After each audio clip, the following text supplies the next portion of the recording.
नमस्कार, आप देख रहे हैं प्राइम न्यूज और मैं हूं आपके साथ आलोक शुक्ला। यूपी में जनता के बीच बीजेपी का संदेश लेकर मुख्यमंत्री योगी आदित्यनाथ खुद मैदान में उतर चुके हैं।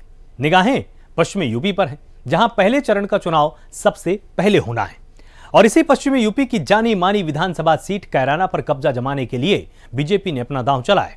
मुख्यमंत्री योगी आदित्यनाथ ने खुद मोर्चा संभालते हुए कैराना का दौरा किया। कैराना के लिए क्या प्लान लेकर मुख्यमंत्री योगी आदित्यनाथ पहुंचे, अगले आधे घंटे प्राइम न्यूज पर मेरे साथ देखिए।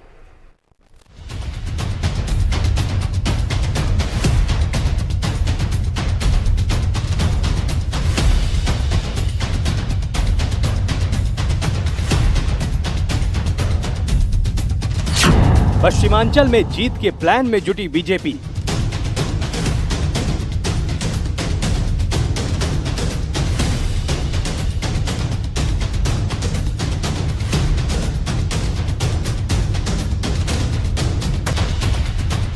पलायन पर रोक की बात जनता देगी साथ। तो मैं इस बात को कह सकता हूं कि आज कैराना से पलायन नहीं, कांदला से पलायन नहीं, बल्कि पूर्व पश्चिमी उत्तर प्रदेश की हर बेटी अपने आप को सुरक्षित महसूस कर सकती है।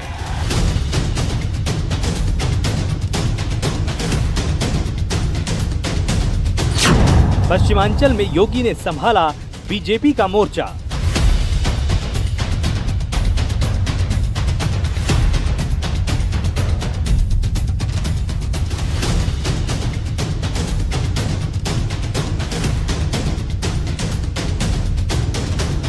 कानून व्यवस्था का बहाना, योगी का विपक्ष पर निशाना। वे पेशेवर दंगाई, वे पेशेवर माफिया जो सत्ता के संरक्षण में व्यापारियों के ऊपर अत्याचार करते थे, वे पेशेवर अपराधी जो दिन दहाड़े व्यापारियों की निर्मम हत्या या अपहरण करते थे। आज आपने देखा होगा जब डबल इंजन की भारतीय जनता पार्टी की सरकार आई तो वही अपराधी अपने गले में तख्ती लटका करके जान की भीख मांगता हुआ थाने थाने में जाकर के, थानों की चौखट में जाकर के जान की भीख मांगता हुआ भी दिखाई दे रहा था। पश्चिम की जंग, चुनाव में वोटर जाएगा किसके संग।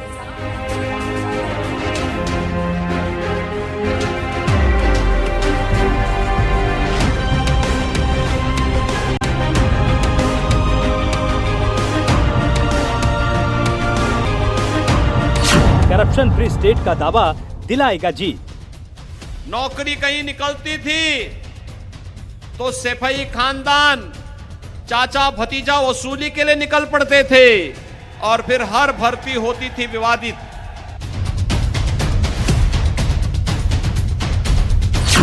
पश्चिमांचल का किसान किस पर होगा मेहरबान।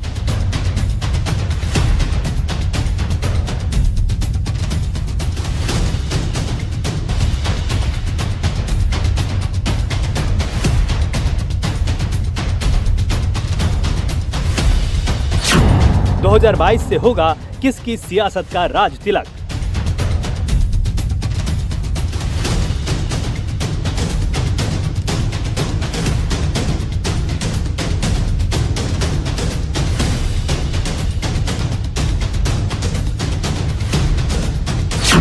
चाट को साध कर मिलेगा पश्चिम में जीत का स्वाद।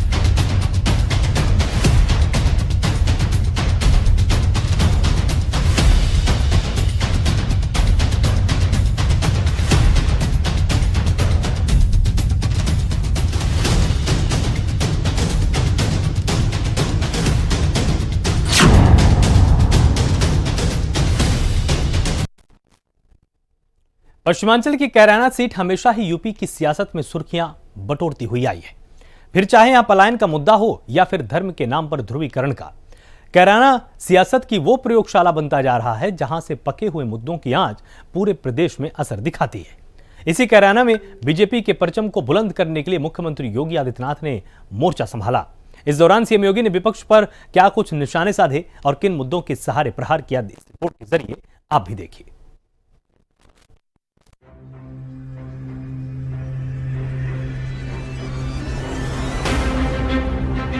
चुनाव के साथ यूपी के चढ़ते हुए पारे के बीच सियासी दल अपनी किस्मत आजमाने के लिए मैदान में उतर चुके हैं। पश्चिमांचल की बैटल में अपनी अपनी किस्मत को आजमाने के लिए उतरे नेताओं ने अपने दौरों का पैमाना बढ़ा दिया है। हालांकि पश्चिमी यूपी सूबे का वो इलाका है जो नेताओं की किस्मत तय करता है। यही वजह है कि देश की सबसे बड़ी पार्टी बीजेपी उत्तर प्रदेश में सत्ता वापसी के लिए पश्चिमी उत्तर प्रदेश के रास्ते तलाश रही है। मुख्यमंत्री योगी आदित्यनाथ ने पश्चिमांचल में बीजेपी का हल निकालने के लिए कमान संभाल ली है और मैदान में उतर गए हैं।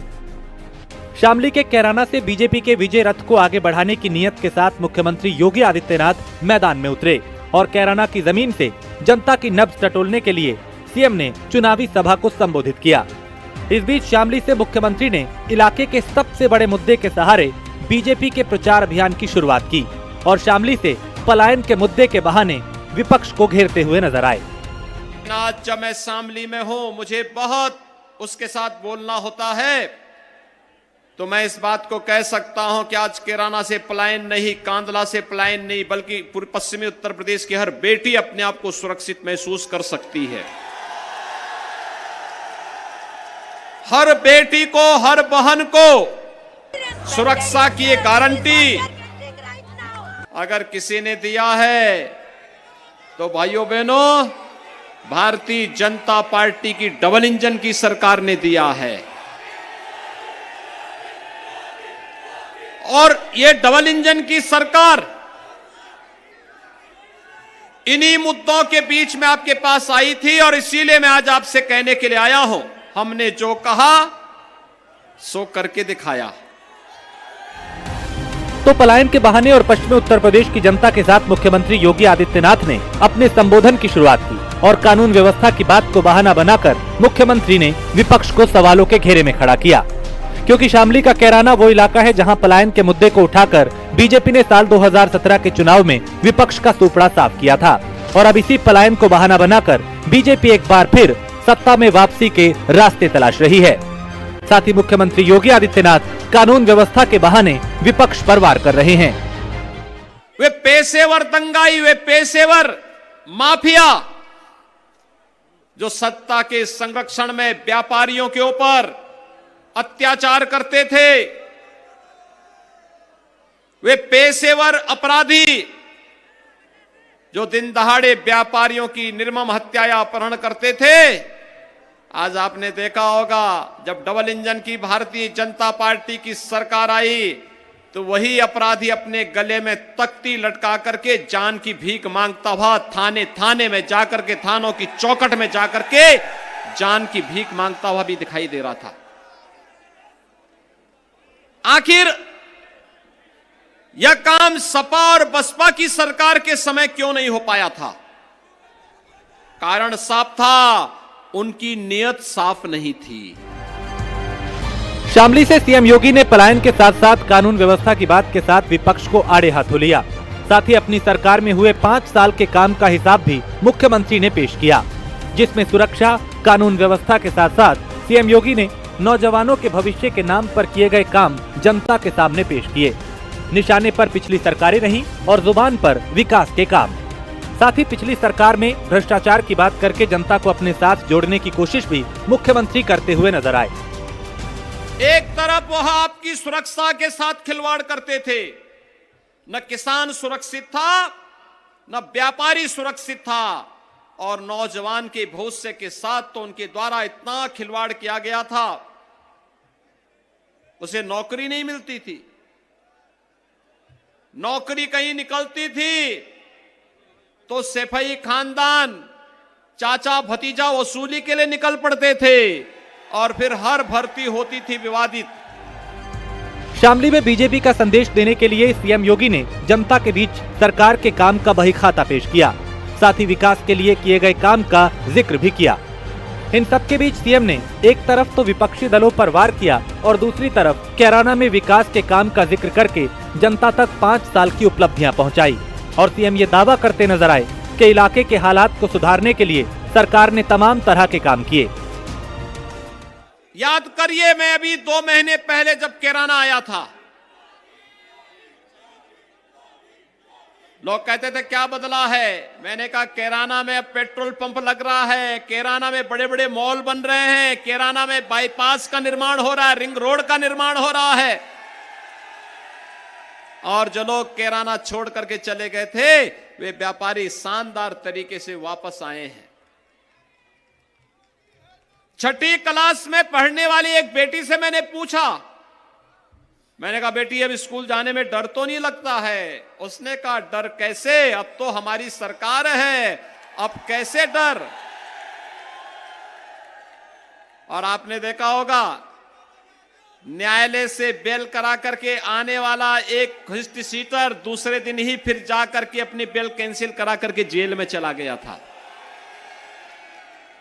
खैर अब उसको तो सजा हो गई है, अगले 10 वर्षों के लिए वह जेल के अंदर ही सड़ेगा और जेल के अंदर अपने कृत्यों की सजा भी भोगेगा।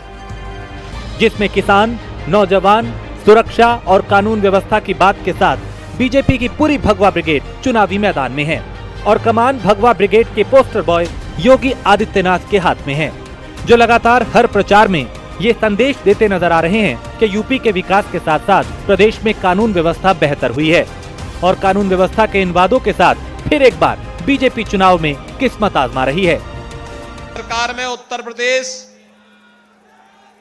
चीनी उत्पादन में तीसरे स्थान पर चला गया था, लेकिन भाइयों बहनों पिछले 5 वर्ष के अंदर उन्होंने जो मेहनत की, बंद पड़ी चीनी मिलों को चलाने का कार्य किया, नई चीनी मिलों की स्थापना की कार्रवाई की, 8-8, 10-10 वर्षों से जिन गन्ना किसानों का गन्ना मूल्य का भुगतान नहीं हो पाया था, उस भुगतान को ससमय अन्नदाता किसानों के खाते में पहुंचा करके 1,57,000 करोड़ रुपए के गन्ना मूल्य का भुगतान करके उन्होंने उत्तर प्रदेश को गन्ना मूल्य भुगतान में भी अग्रणी राज्यों की श्रेणी में खड़ा करके नंबर 1 स्थान दिलाया है। और इसका श्रेय जाता है थाना भवन क्षेत्र के मतदाताओं का, जिन लोगों ने उन्हें विधायक चुन करके विधानसभा में भेजा था।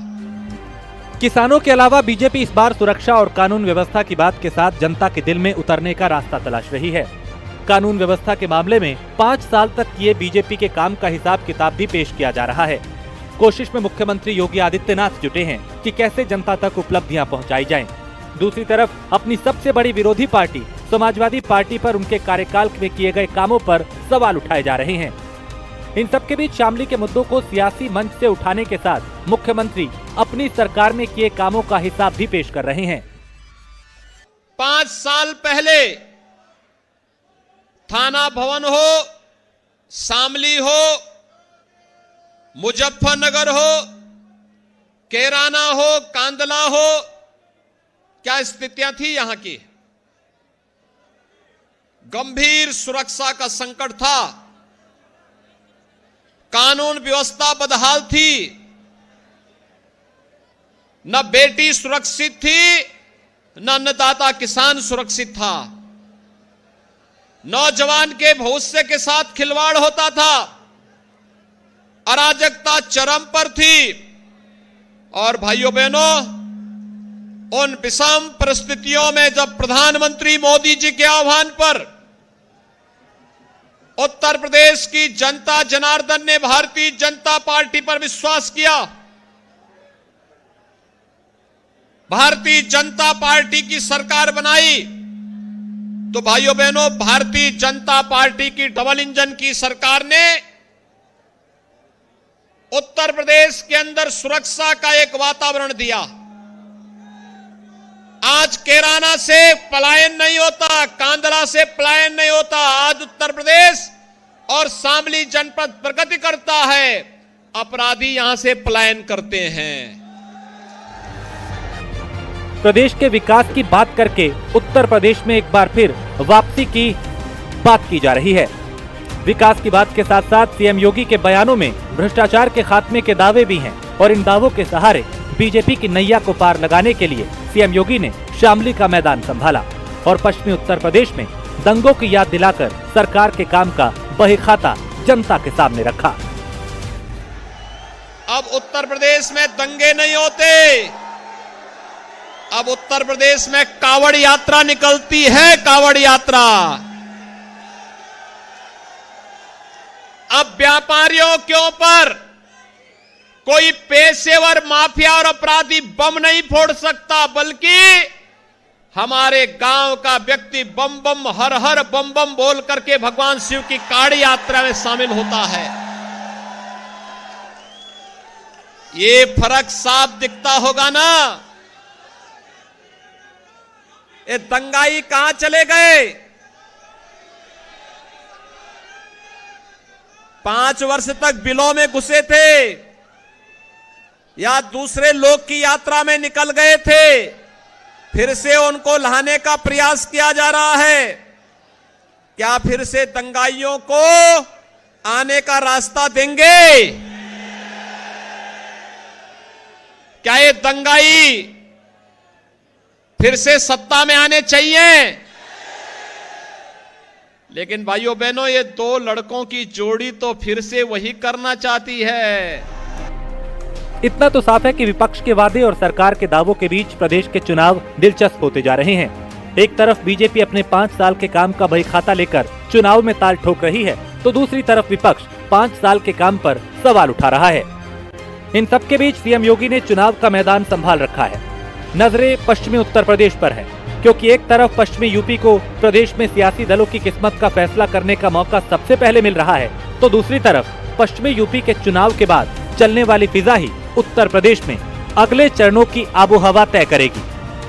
लेकिन नतीजों के दिन किसका पलड़ा किस पर भारी होगा, ये तो आने वाला वक्त ही बताएगा। Bureau report, prime news.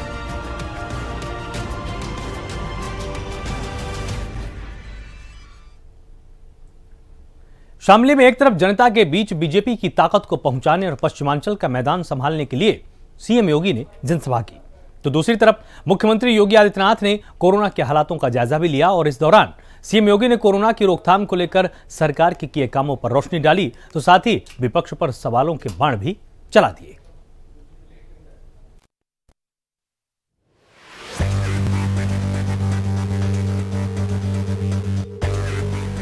UP में चुनावी शोर के बीच सीएम योगी ने शामली में बीजेपी को मजबूत करने के लिए मैदान में कमान संभाल ली।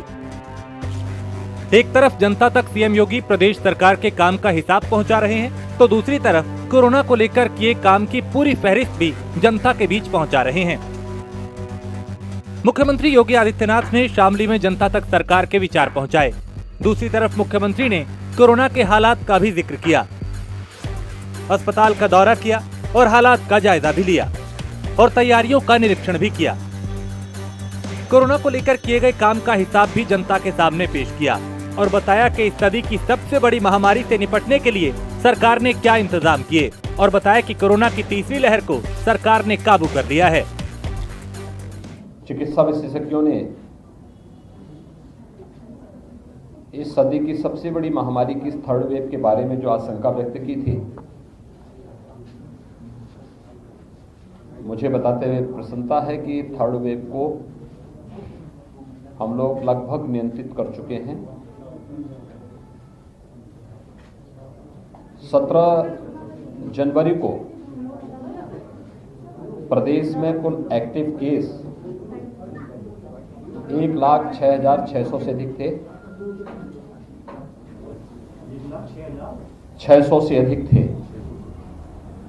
आज वे घट करके 32,000 से कम हो चुके हैं, यानी आज उनकी संख्या मात्र 31,000 के आसपास है।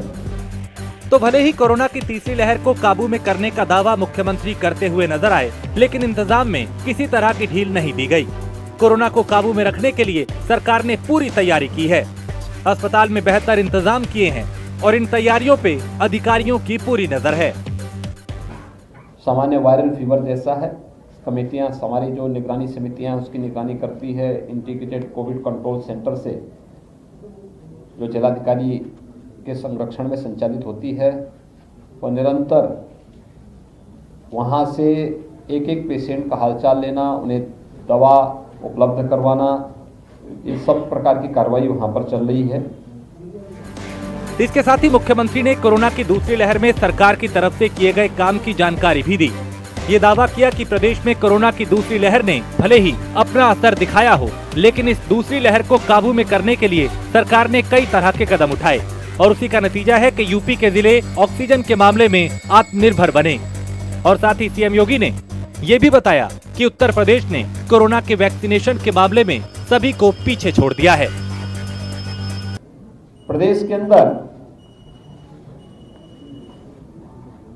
इस सदी की सबसे बड़ी महामारी को नियंत्रित करने में जो सबसे प्रभावी भूमिका रही है वह हमारे स्वास्थ्य विशेषज्ञ, हेल्थ वर्कर्स, कोरोना वॉरियर्स, इन सब ने मेहनत की। लेकिन उसके साथ ही वैक्सीन की भी एक बहुत बड़ी भूमिका थी। उत्तर प्रदेश ने अब तक 26 करोड़ 75 लाख वैक्सीन की डोजेस दी हैं, जिसमें 18 वर्ष से ऊपर के आयु वर्ग के जो लोग हैं उनमें से 100% से अधिक लोगों को हम लोगों ने अब तक वैक्सीन की डोज यूपी के अंदर लोगों ने ले ली है। यानी यूपी के अलावा जो लोग इसके लिए अनुमन्य थे। तो शामली से एक तरफ सीएम योगी ने जनता के साथ चुनाव की बात की, विपक्ष पर निशाना साधा, तो दूसरी तरफ कोरोना को लेकर सरकार के दावे भी बताए। मुख्यमंत्री ने ये साफ संदेश दिया कि प्रदेश में विकास के साथ साथ कोरोना पर भी वार किया और इसी वार के नाम पर जनता से वोट बटोरने के लिए सीएम योगी विपक्ष पर भी लगातार हमलावर है। लेकिन वोट को लेकर की जा रही इन चोटों का हिसाब जनता चुनाव के बाद देगी।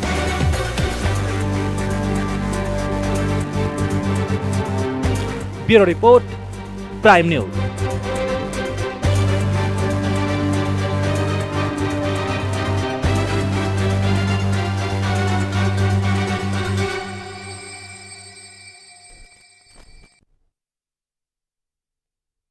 तो अब देखने वाली बात यह होगी कि आखिर पश्चिमांचल किसका राज तिलक करता है। इस खास पेशकश में सिर्फ इतना ही। आप लगातार जुड़े रहिए प्राइम न्यूज के साथ। नमस्कार।